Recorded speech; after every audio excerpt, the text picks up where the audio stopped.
rotors cut through Washington's morning fog like a blade through silk.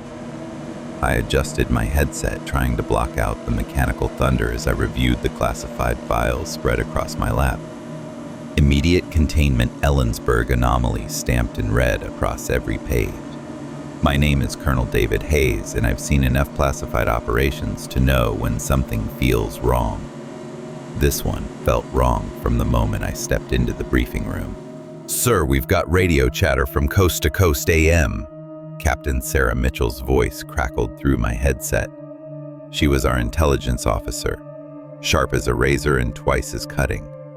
Some civilian named Mel Waters broadcast details about what he calls a bottomless hole. Washington wants Protocol 7 Alpha enacted immediately. I glanced at Dr. Marcus Chen, our military scientist, who was shaking his head like a disappointed teacher. "Colonel, this is geological impossibility. No hole can be 80,000 feet deep. The man's clearly delusional." Sergeant Jake Rodriguez checked his suppression gear for the third time. Good soldier, but I could see the tension in his shoulders. "Standard environmental safety cover story, sir? That's what the files say." I nodded, but something gnawed at my gut. This wasn't my first classified cleanup. 2 years ago, I'd handled a similar case in Nevada that went so black it didn't even have a file number, just a single word: sealed. As we approached the coordinates, my GPS unit started flickering. At first, I thought it was equipment failure, but the numbers kept jumping, longitude shifting by impossible margins, latitude dancing like it couldn't decide where we were. "Anyone else getting interference?" I asked. Mitchell checked her equipment. "Sir, my radio's picking up music. Sounds like something from the 50s. Then I heard it, faint through the static, a baseball announcer's voice, calling plays that sounded decades old. The timestamp on our communication system read 0800 hours, but the broadcast was talking about a game from 1962. Below us, the forest looked wrong. No birds. In all my years of military operations, I'd never seen a forest without birds. The canopy stretched endlessly, but it was silent, dead silent. Rodriguez leaned forward, his voice tight. "Colonel, my dogs are going crazy back at base. Started whimpering the moment we got within 50 miles of these coordinates." I felt my grandfather's words echoing in my head, stories he'd told me about cursed ground in World War II, places where men went missing and came back different. I'd always dismissed them as old war stories. The helicopter began its descent, and I could feel something in the air change. The pressure dropped, like stepping into a storm that hadn't started raining yet. My pen slipped from my fingers as I tried to write notes, and I watched it roll across the floor in patterns that defied the helicopter's movement. 30 seconds to landing, Colonel," the pilot announced. I looked at my team. Mitchell was pale, her usual confidence cracking.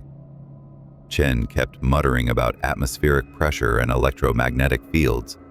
Rodriguez had gone completely silent, his hand resting on his sidearm.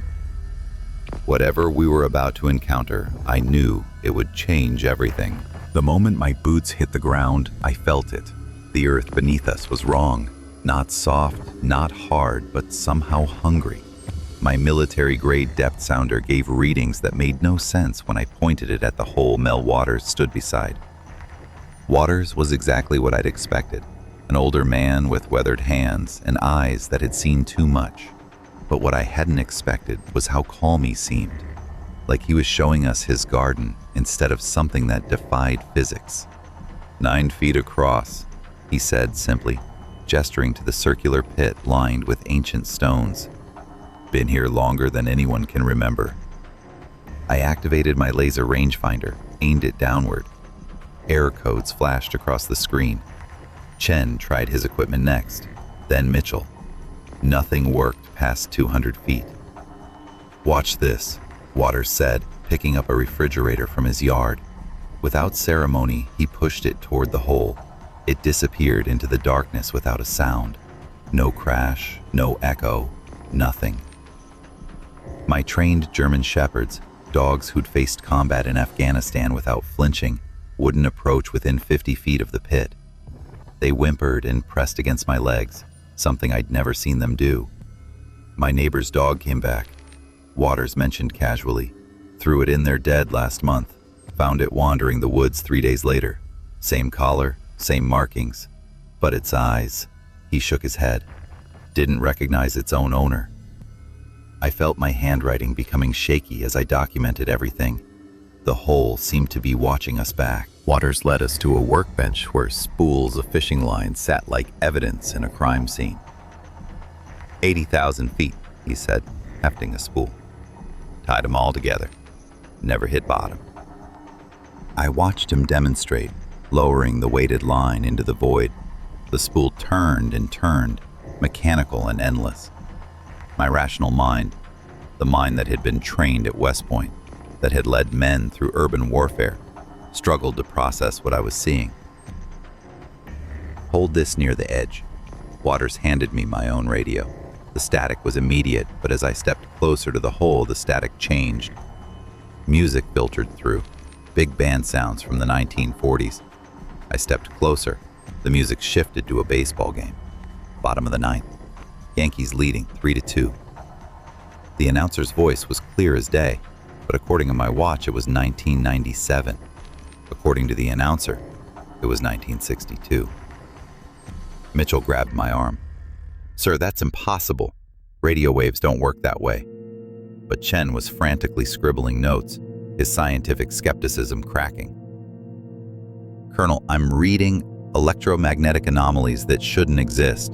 The hole is affecting time-space in ways that... His voice trailed off as he stared at his instruments. Rodriguez had gone completely silent, his hand never leaving his weapon. Smart soldier. He knew when to be afraid. Waters continued his demonstration with the patience of a teacher. The locals call it a dumping ground. Been throwing trash down there for decades. Never fills up. I thought about my childhood dog, a golden retriever named Scout, who disappeared one day and never came home. I'd searched for weeks, calling his name through forests just like this one. The memory hit me like a physical blow. An elderly Native American man approached our perimeter. You're standing on cursed ground, he said simply. My grandfather called it the place where the earth breathes backwards. We've known about it for generations. The words sent ice through my veins. In my peripheral vision, I saw Rodriguez cross himself. We need to proceed with containment, I said, but my voice sounded hollow, even to me. Waters looked at me with something that might have been pity.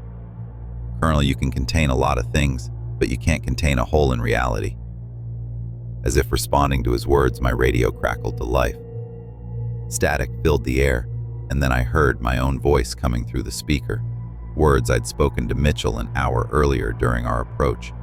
This one feels wrong from the moment I stepped into the briefing room. But I was hearing it now, in real time, while standing next to a hole that shouldn't exist. 3 hours later, I stood in full tactical gear, delivering the ultimatum that would destroy Mel Waters' life. The words tasted like ash in my mouth. Mr. Waters, there's been a plane crash on your property. For environmental safety reasons, this land is now under federal jurisdiction. His face went through the stages of grief in fast forward. Denial, anger, bargaining, depression. But he wasn't stupid. He could see the armed personnel surrounding his property, could hear the helicopters circling overhead. How much? He asked quietly. $3 million per year. All you need to do is sign this non-disclosure agreement and leave the country. You can never return. I watched him read the document, watched him realize his entire life was being erased with the stroke of a pen. The shame burned in my chest like acid. You know what's down there, don't you? He asked me directly. I couldn't answer, couldn't tell him that we didn't know, that we were as terrified as he was, that our entire operation was built on containing something we couldn't even begin to understand. During the property seizure, my men reported equipment failures across the board. Compasses spun wildly. GPS units showed coordinates that placed us in the middle of the Pacific Ocean. Radio communications picked up fragments of conversations from decades past. Rodriguez approached me, his face pale. "Colonel, I'm picking up radio chatter. It's my own voice, sir, from tomorrow's date." I felt the world tilt beneath my feet. The hole wasn't just affecting space, it was affecting time itself. As Waters signed the documents, I noticed his hands weren't shaking. He'd accepted his fate with the resignation of a man who'd stared into something beyond human understanding. "Take care of it," he said simply. "It's bigger than both of us." I nodded, knowing I was lying. We weren't taking care of anything. We were just buying time. 2 years passed like a slow-motion nightmare. I'd been promoted twice, relocated to a classified facility in Colorado, and tasked with monitoring global anomalies. But I never stopped thinking about Mel Waters and that hole. The intelligence reports came in fragments. Waters had been diagnosed with terminal cancer while in Australia, 6 months to live. He'd booked a flight back to the United States, claiming he wanted to visit family before he died. I should have known he'd try to return to the story. Should have known a man who'd stared into the impossible wouldn't just fade away quietly. The bus incident happened on a Tuesday. I was reviewing the surveillance footage for the third time when my secure phone rang. "Colonel, we have a problem." Mitchell's voice was tense. "Waters was on a Greyhound bus from Seattle to Portland. Fight broke out between passengers. Police separated everyone onto different buses." I felt my stomach drop. "And he never arrived at his destination. 12 days later, San Francisco PD found him wandering downtown with no memory of the past week and a half." The medical report landed on my desk an hour later. Needle marks up and down his arms, tape residue suggesting IV lines. His back teeth were missing, extracted with surgical precision. Bank records showed his $3 million had been completely wiped from his accounts. Someone had taken him, someone with resources, medical facilities, and the ability to erase financial records without leaving a trace. I stared at the photographs of Waters in the hospital bed. His eyes were different now, vacant, like he was looking through the world instead of at it. The same expression I'd seen in the neighbor's dog. "Sir?" Rodriguez's voice cut through my thoughts. He'd been assigned to my unit permanently after the Ellensburg incident. "Are we going to bring him in?" I closed the file. "No. He's already been brought in. We're just cleaning up the loose ends." But even as I said it, I knew it was a lie. Waters had been taken by someone else, someone with access to the same black budget resources we used.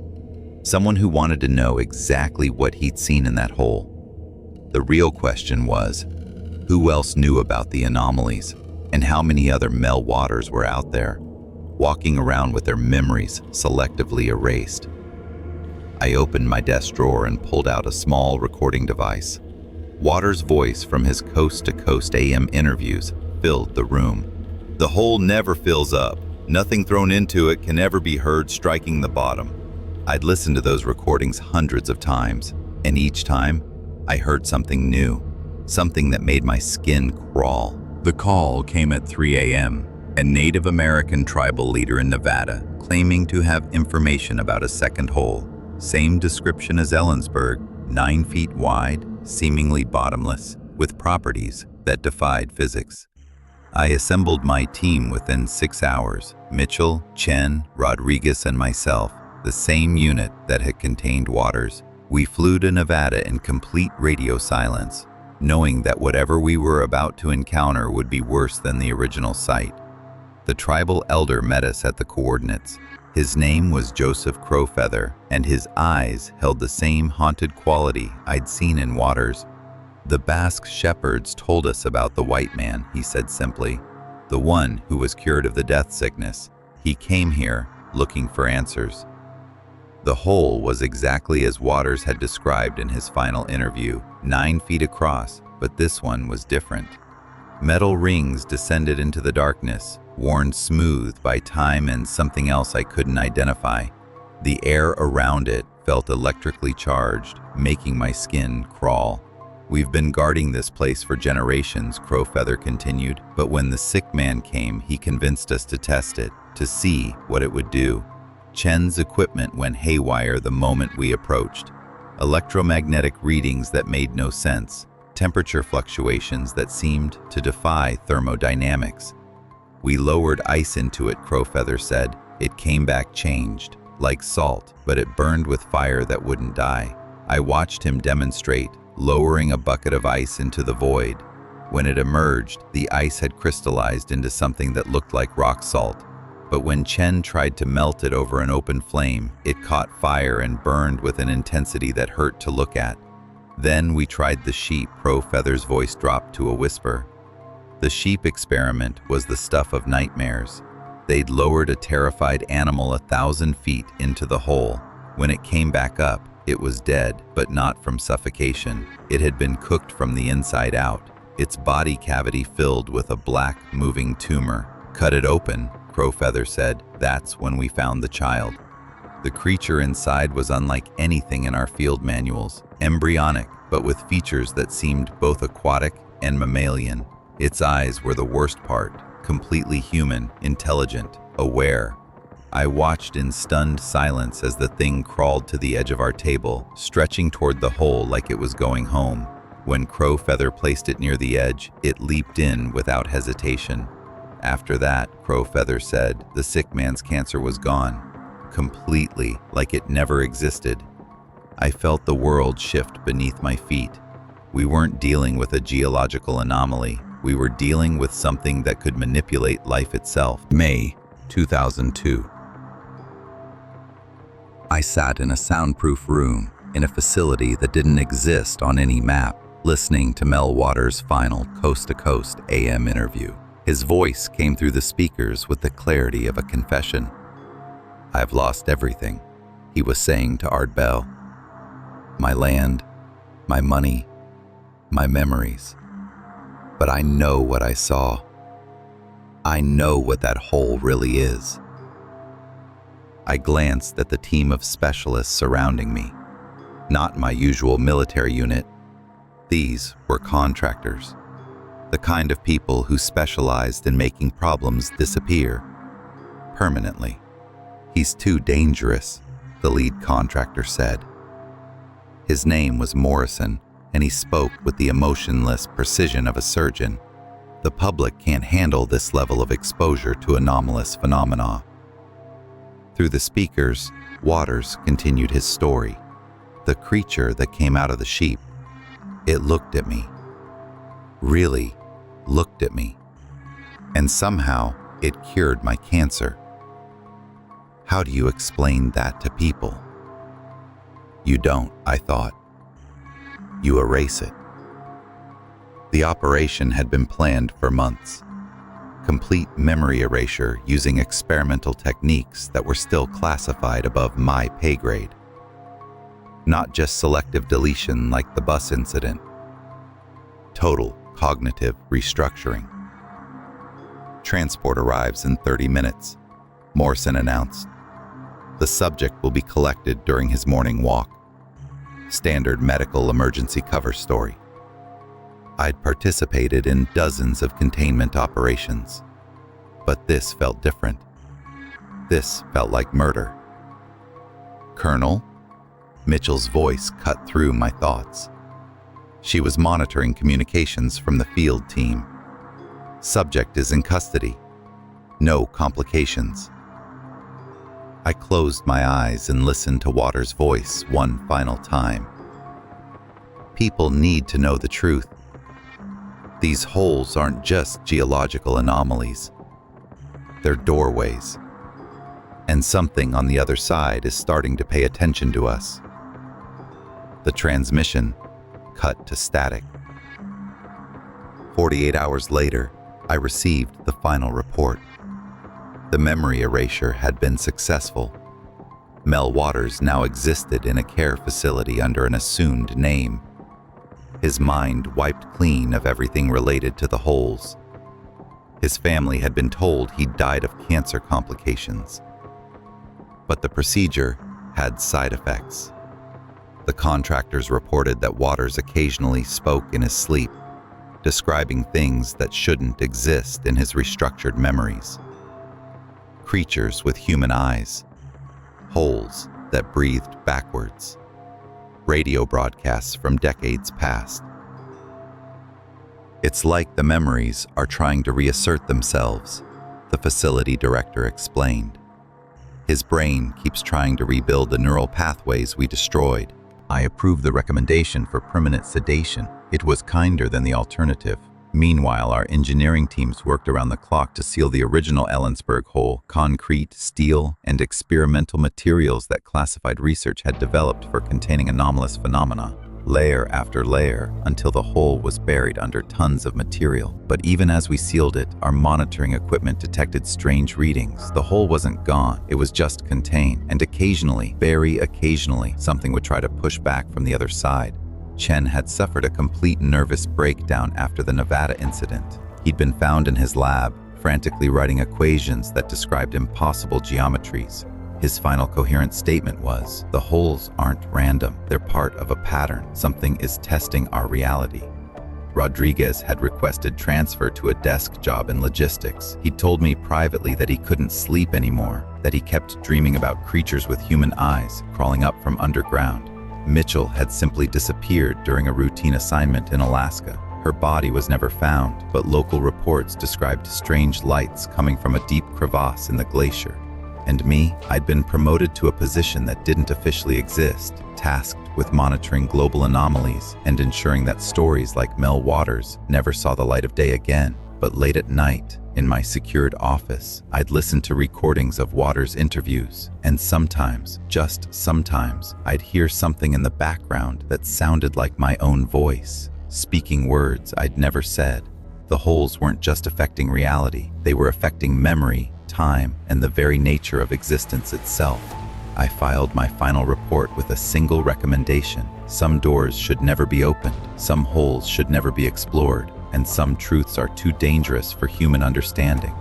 But I knew it wasn't over. It would never be over. 20 years later, I sit in my retirement home, typing this account on a computer that isn't connected to any network. The official records will never acknowledge what happened in Ellensburg. They'll never mention Mel Waters or the holes that defied physics. But I remember everything. The psychological evaluations of my team paint a picture of collective trauma. Chen died in a psychiatric facility, still drawing impossible geometric patterns until the day he stopped breathing. Rodriguez lasted longer, but the nightmares eventually drove him to put his service weapon in his mouth. Mitchell's disappearance was reclassified as a training accident. Her family received a flag and a form letter expressing the military's condolences. They'll never know she was swallowed by something that shouldn't exist. The monitoring stations we established around both hole sites continue to operate. 24 hours a day, 7 days a week, sensors detect fluctuations that our scientists can't explain. Occasionally, the readings spike, usually during solar storms or electromagnetic anomalies. In 2018, a civilian research team used a drone to explore the sealed Ellensburg site. The footage went viral before we could contain it. The drone descended into what appeared to be an empty depression, but as it got closer, the readings went crazy.